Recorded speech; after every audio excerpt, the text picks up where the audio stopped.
Max Holloway, on s'inquiète parce que oui, c'était complètement sorti de notre esprit lors de la preview. Max Holloway fait son retour chez les featherweight. Max Holloway est un grand, imposant featherweight. On se souvient même à un moment dans sa carrière où on s'inquiétait qu'il fasse le poids ou non.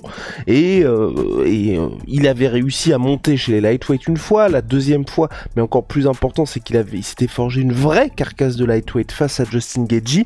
Et là, il va y avoir un vrai cutting face à Ilia Topuria. Topuria, vous connaissez comme étant une des plus grosses machines à KO de la catégorie. Donc on se pose la question parce qu'il y aura peut-être une guerre en 5 rounds ou non à suivre samedi soir. C'est parti, générique. Soit.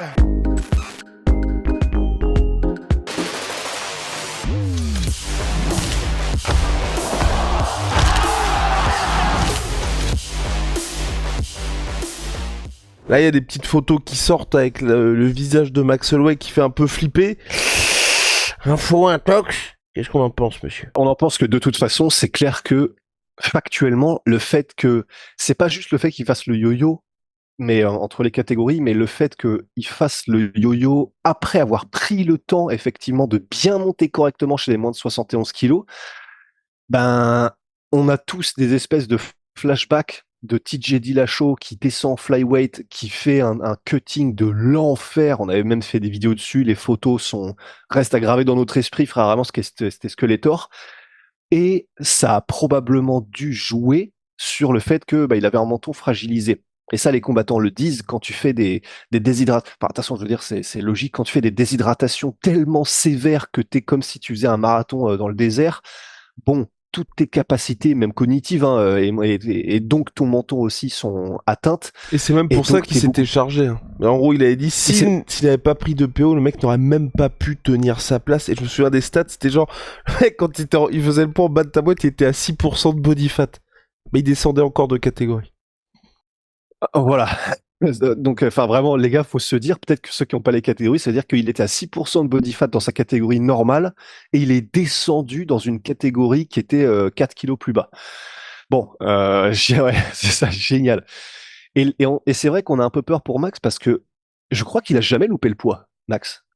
Max, non, jamais. Jamais, mais il y a eu des moments très très chauds, comme la fois où on a vu son petit zigouigoui là, quand Justin Gaethje l'avait aidé à faire... Quoi, Lil? You know? Lil Winnie. Oui, ouais. Mais bon, quand t'es déshydraté, hein, forcément. Ah bah non, mais c'est clair, ouais. C'est comme quand t'es dans de l'eau gelée, là c'est juste pour la blague, mais ouais. Bah en fait, et c'est pour ça. Et c'est pour ça que les photos, on sait pas exactement de quand elles datent. Les photos de Max Holloway qui sont quand t'es publiées là. Non, je crois que c'est une apparition médiatique très récente. Je vais vous retrouver ça pendant que Rusty est en train de vous expliquer la vie. De divaguer. Ben, c'est parce qu'en fait, moi, ce qui me fait peur, c'est que je ne sais pas vraiment pourquoi est-ce qu'il est comme ça là, à ce moment-là.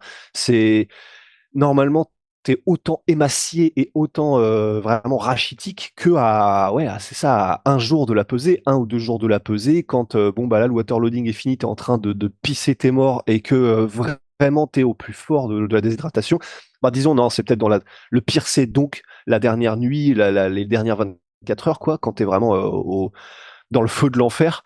Le fait qu'il soit comme ça à donc ce qui peut être à 1 semaine et demie du truc, bon, on sait pas, tu vois, mais ça peut vouloir tout et rien dire. Alors ça se trouve, c'est la manière dont a été pris la photo, le machin, la lumière peut-être, mais enfin, ça peut vouloir dire que ça se trouve, il rencontre déjà des problèmes. On se souvient que c'était Georges Saint-Pierre qui avait il avait eu un énorme problème de flore intestinale dans son combat contre Michael Bisping quand il était monté pour le coup de catégorie chez 84 kilos. Et en gros, il expliquait que il avait même galéré à arriver au poids. C'était même pas de cutter. Il était tellement déglingué dans la flore intestinale et son corps était tellement déglingué qu'en fait, il était obligé de se forcer à se gaver comme une oie de liquide et de trucs comme ça pour arriver à peu près à un poids normal parce qu'il était complètement arraché de problématiques intestinales avant même le combat, mais genre 2 semaines avant, 3 semaines avant, etc. Et ben, je pense à ça et je me dis, j'espère que c'est pas ça pour Max, quoi. Le fait d'avoir fait le yo-yo entre les catégories, de s'être installé en lightweight, puis de revenir, sachant que, comme tu l'as dit, on se souvient tous des moments où il y avait eu, il y a quelques années, des jeux télévisés sur ESPN avec Daniel Cormier, où Max Holloway et Cormier étaient côte à côte, et Max Holloway faisait pas petite figure à côté d'un light heavyweight poids lourd Daniel Cormier, tu vois. Et depuis, je pense qu'il avait vraiment réglé ses problèmes, hein, parce que c'est vrai que c'était un truc où à chaque fois on se posait la question. Il y a eu ce fameux volte-face face à Khabib Nurmagomedov, et je pense qu'il a tout mis à l'endroit aujourd'hui pour que, certes, ça reste très dur pour lui de faire le poids en featherweight, mais au moins tu sois plus dans un état où même les gens tout simplement, enfin, se posent la question, qu'est-ce que tu fous encore dans cette caté? Et c'est juste là où moi je flippe un petit peu parce que c'est vrai que ça fait très longtemps qu'il a pas affronté un mec qui, enfin, dans cette catégorie-là, qui peut le mettre KO en un seul coup, et ce serait vraiment un dommage pour lui parce qu'à son âge, même s'il l'a dit, je crois, c'est dans le countdown, en gros, il est en mode, tout le monde parle de la nouvelle génération, mais moi les gars, j'ai 32 piges en fait. Il y a Topuria, il en a Ouais. 27. Bon bah voilà, mais ce serait pas anodin qu'il se fasse mettre KO aujourd'hui, et comme on le dit, enfin, vu tous les coups qu'il s'est pris, le moment où le menton va craquer pour Max Holloway, je pense pas qu'il y aura de retour pour lui possible. Bah, et donc d'autant plus que là, le côté on s'inquiète. Alors heureusement, il a eu la réponse intelligente, même si notre cœur et nos esprits malades étaient en mode, ce serait quand même marrant qu'il réponde au challenge de Ilia Topuria de venir dans les 10 premières secondes du combat quand Ilia Topuria va pointer le sol en mode allez on se la donne. Et donc Max Holloway a répondu non mais la BMF belt c'est pas pour le mec le plus con de la terre en fait, c'est pour le baddest motherfucker ever belt. BMF baddest motherfucker. Ah oui c'est ça, juste baddest motherfucker. Et donc ouais c'est difficile. Bon les gars c'est le matin tôt. Mais et donc c'est pour ça que ce truc-là de on sait pas trop où il en est physiquement, il y a des photos un peu étranges et un peu inquiétantes qui passent, il revient dans sa catégorie et il affronte Ilia Topuria qui va le challenger salement debout et bah je vois mal Max Holloway vouloir aller au sol ou quoi pour être dans des domaines de combat où il y a moins de risques de commotion et moins de risques de choc à pleine puissance. Ben ça plus le fait qu'il y a tout ce qu'il dit, il le fait. Ouais, je sais que personnellement, je commence à flipper parce que tu sais, ça, on a un peu cette impression que toutes les planètes sont alignées pour là le vrai passage de flambeau. Je sais que c'est ce qu'on avait dit lorsqu'il y avait eu Yair Rodriguez, Brian Ortega, etc. Mais là, il y a un truc vraiment spécial qui se passe avec Ilia Topuria. Il l'a prouvé en mettant KO Volkanovski et de quelle manière.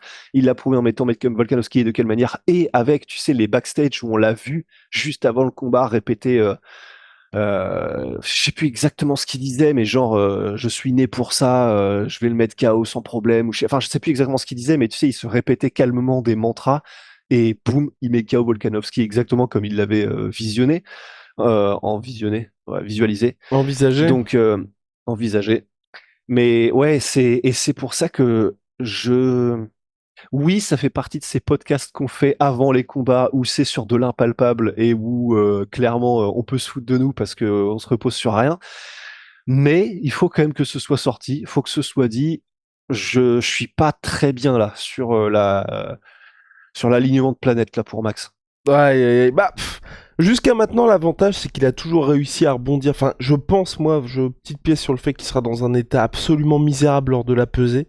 Mais c'est vrai qu'il nous a habitués à être quand même bien là, bien présent lorsqu'il y avait le combat. Mais c'est vrai que là, bon, il y a un certain nombre de choses qu'il faut qu'on se pose question. Et puis aussi, mine de rien, on se souvient que là, par rapport à la première fois, il avait tenté de monter chez les lightweight, enfin, proprement contre Dustin Poirier. C'est ça que je trouve un peu dommage pour lui et même vis-à-vis de ce que l'UFC a mis en place. Enfin, tu fais en sorte que le gars arrive avec une vraie structure de lightweight. Le combat d'après, tu le fais combattre en featherweight alors qu'il a déjà des petits antécédents. Oui, c'est le combat qu'on veut voir contre Ilia Topuria, mais c'est vrai que c'est un tout petit peu relou même pour lui parce que je pense que tu peux pas t'empêcher de te poser la question, le prochain combat qu'il fera en lightweight, s'il y a un prochain combat en lightweight, quel que soit le résultat là, est-ce qu'il aura pas dans un coin de sa tête, putain, faut peut-être pas que j'y aille all-in parce que je sais que dans 6 mois, je vais être obligé de revenir en featherweight et que Max Holloway, même quand vous l'aviez vu, je pense, en lightweight, enfin, c'est pas comme si le mec avait pris du bide ou quoi, hein. Enfin, visuellement, tu te dis pas, ah ouais. Enfin, ça paraît Ouais. pour moi compliqué déjà d'en enlever un petit peu pour lui. C'est ça qui est un tout petit peu relou et que j'aurais bien aimé quand même avoir pour lui, c'est ce fameux passage en lightweight. Ça fait des années qu'on a envie de le voir de manière durable parce que c'est vrai qu'il a quasiment tout fait. Là, pour l'histoire, pour lui, c'est bien de prendre le titre featherweight, mais à un moment donné, il faudrait vraiment qu'il s'installe dans cette catégorie. Ben, c'est clair. Et en plus, le premier combat contre Dustin Poirier, ça se voyait qu'il était un peu plus skinny fat. Tandis que là, contre Gaethje, comme tu dis, il n'y avait pas beaucoup de déchets, quoi. Mais ben c'est ça, c'est le Mais problème. Mais j'ai peur de la Roy Jones en fait. J'ai peur de trop de yo-yo entre les mhm. catégories et en fait le mec finit par se ruiner physiquement et plus avoir le timing qu'il faut parce que ça peut être un truc aussi. Hein. Plus de timing qu'il faut pour les bonnes catégories, il est plus vraiment là et ça finit par être le début de la fin quoi. Et Au moins là, il a ouais. eu du temps. En fait, c'est là aussi souvent on en parlait justement. Je sais plus si c'était à propos de quel champion, tu vois, où je disais c'est bien que le gars ait le temps de défendre sa ceinture et puis ensuite de monter proprement. Au moins, tu vois, pour l'UFC, ce que j'aime bien là avec Lucas Max Holloway, c'est qu'ils lui ont pas fait comme Dustin. Il avait 5 semaines pour se préparer. Enfin, ce qui est quand même scandaleux. T'es le champion, c'était l'époque où il était champion featherweight. Il avait 5 semaines pour se préparer à monter chez lightweight alors qu'il était champion featherweight. Le combat contre Justin Gaethje, au moins c'était dans de très bonnes conditions. Le mec avait vraiment le temps. Là, il a eu aussi le temps de redescendre parce que je pense qu'à mon avis, il savait juste pas quand, mais il savait que son prochain combat allait être contre Ilia Topuria. Donc, au moins, tu vois, j'ai l'impression que tout est mis en place pour que le gars soit dans de bonnes conditions et que bah, si ça ne le fait pas, c'est un peu une condition. Tu dis bon bah ça ne le fera jamais, mais on peut difficilement faire mieux en termes de timing pour lui. En tout cas, réponse, bah déjà la pesée vendredi matin, et puis ensuite samedi soir, mais on espère vraiment que Max Holloway sera en bon état, puis même qu'on aura... T'imagines, il manque le poids. Oh là là. Oh, Et tu sais, il non, faut... non. Bon bah, finalement c'est pour le titre BMF. Oh. Bah, ce qui est bien, c'est qu'ils ont ça sous le coude, mais ouais, non, purée, j'espère vraiment pas, quoi. J'espère vraiment pas. Mais c'est peut-être ça aussi, hein, le fait que là, sur toutes les interviews qu'on voit de Max, tu sais, c'est pas qu'il est ronchon, mais c'est qu'on a l'impression qu'il est un peu saoulé ou quoi. Ça se trouve, c'est ça, hein. Comme c'était il y a 6 mois le combat contre Gaethje en lightweight, bah, du coup, ça veut dire qu'il a dû avoir 3 mois pour arriver au poids auquel il arrive normalement pour le début des camps en featherweight. Ouais, après, non, je déconne pas forcément 3 mois de camp d'entraînement, disons 4 mois pour revenir au poids où il était avant, pour commencer son camp d'entraînement de peut-être environ 2 mois en featherweight, et donc ça veut dire qu'il a recommencé les régimes directs, qu'il a recommencé à se mettre des trucs qu'il faisait avant. Peut-être ça qui l'a saoulé. De toute façon, on en est que aux conjonctures, on peut qu'en conjoncturer de toute Oui, façon. oui. Ciao Sweet tellement 30% minimum. Surtout My Sweet Pea avec le code LASSEUR, les gars. Protein Brownies. Et Holy Moly Révolution dans les boissons énergisantes, thé glacé, boissons de réhydratation également. Ils ont aussi leur calendrier de l'avant. Code la sueur 5 pour la première commande, moins 5 euros si vous avez déjà commandé chez eux. Code la sueur 10, moins 10%. On se retrouve très vite. See ya. Bye.